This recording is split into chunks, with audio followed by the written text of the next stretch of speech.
tous et bienvenue sur ma chaîne. Je vous retrouve aujourd'hui pour une nouvelle review Ever After Eye avec la sublime Darling Charming. Donc comme vous le voyez, elle n'est déjà plus dans sa boîte puisque ça fait un petit moment que je l'ai commandée. Je vais vous montrer rapidement sa boîte. Alors, on a son prénom dans le fond, Darling Charming, le texte habituel, le fond de boîte habituel, le logo Netflix, un casque de chevalier ou de prince. On a un petit fanion ici, un petit drapeau royal, le logo Ever After Eye, son prénom sur le côté, fille du roi charmant. Ensuite, au dos, je vous montre rapidement. Donc on retrouve le texte habituel, Ever After Eye, fais tes propres choix, histoire incluse à l'intérieur, sa petite interview, donc en plusieurs langues puisque c'est la version européenne.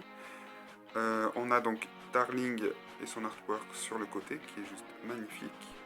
Donc on remarquera que sur son artwork, elle a de sublimes boucles d'oreilles. Donc on verra après plus tard sur la doll. Et ici en bas, on a Bunny Blanc, Rosabella Beauty et Febeltorn que vous retrouverez ou retrouvez déjà sur ma chaîne. Bref, on passe au plus intéressant, c'est-à-dire à la poupée. Avant tout, il faut savoir que dans sa boîte, on retrouve son marque-page, voilà, avec sa petite histoire en français à l'intérieur. Alors, avec une main, c'est pas évident. C'est juste pour vous montrer qu'il y a bien son histoire en français. Voilà. On a une brosse argentée, ainsi qu'un socle de la même couleur. Alors, j'ai acheté Darling Charming sur le site amazon.de. Donc c'est l'Amazon version allemande. Et je l'ai eu pour 15 ou 16 euros je crois. Donc c'était pas très cher. Donc j'en ai profité parce que je la trouve juste sublime. Elle fait partie de mes Ever After Eye préférés. Alors Darling a les cheveux blonds et bleus. Voilà, donc j'adore puisque le bleu est ma couleur préférée. Donc elle a de magnifiques cheveux que j'ai recoiffés puisque sorti de la boîte c'était un peu n'importe quoi. Elle avait des cheveux plats sur le dessus, alors que dans le dessin animé, elle a vraiment une chevelure assez imposante. Donc j'ai tout simplement essayé de refaire, de redonner du volume à l'arrière de sa tête, au niveau de sa queue de cheval. Sur le devant, elle a un petit serre-tête avec une petite plume, un petit nœud et un petit cœur avec des ailes. Donc voilà, c'est dommage que ça manque un peu de couleur, puisque sur son artwork, on peut voir que les ailes et tout ça sont en bleu, alors qu'ici tout est rose, ce qui est un petit peu dommage.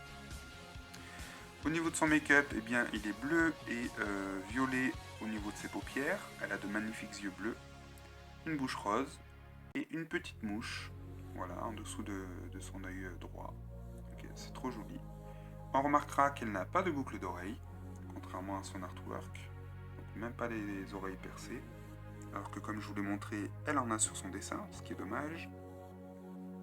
Au niveau de sa tenue, elle a un sublime plastron, voilà, une sorte d'armure en fait, avec des épaulettes argentées. On a des fleurs sur le devant avec des petites pierres précieuses. C'est juste super joli. En dessous, on a donc sa robe qui est bleue, avec des petits motifs royaux bleu foncé. Des petites manchettes en tulle rose. Le dessous de sa robe ici, sur le devant, est argenté, voilà, pour toujours donner cette impression d'armure. Autour de la taille, elle a encore une pièce en plastique, voilà, qui est censée rappeler encore son armure. Donc elle est super jolie, mais pareil, c'est différent de son artwork. Sur son artwork, on peut voir qu'il y a du rose, et non sur la poupée, ce qui est un peu dommage, mais pas bien grave. Ensuite, au niveau de ses mains, elle a un bracelet avec une bague argentée ici. Voilà. Donc ça n'a pas de motif particulier, si ce n'est une fleur au niveau de la bague. On a des petites feuilles ici, donc c'est très joli. Un petit sac, encore une fois, avec une impression d'armure. Voilà, on dirait que c'est un sac en métal limite, ou en acier, je ne sais pas. Sa petite robe est juste superbe, j'adore, ça brille, c'est très très beau. Elle a un petit voile, enfin deux petits voiles de chaque côté.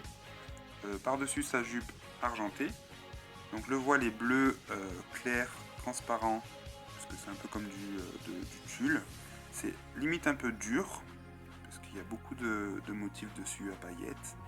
Donc on a comme des petits cœurs, voilà, des petits dessins, c'est super joli. Sa jupe, donc elle arrive au-dessus des genoux, voilà, et on a une fausse impression de comme des écailles un peu. Donc c'est très très joli, j'aime beaucoup. Et ensuite, au niveau de ses chaussures, elle a des escarpins avec une boucle sur le devant. Voilà, c'est très très beau. J'adore ces chaussures. Elles sont magnifiques. Et sur l'arrière de ses talons, je ne sais pas si on va le voir ici. Voilà, pareil, on retrouve ce côté un peu armure. Donc c'est juste sublime. Voilà, j'adore ces chaussures, j'adore ce personnage. Autant dans le dessin animé qu'en poupée, je trouve que c'est une des plus belles et un des plus beaux personnages. Donc ben voilà, je vous la recommande si vous hésitiez à l'acheter. N'hésitez plus. Voilà, c'est une des plus jolies Ever After High, donc je vous la recommande. Sur ce, ma review est terminée. J'espère que celle-ci vous aura plu. Je vous retrouve très prochainement sur ma chaîne pour plein de nouvelles vidéos. Salut, salut!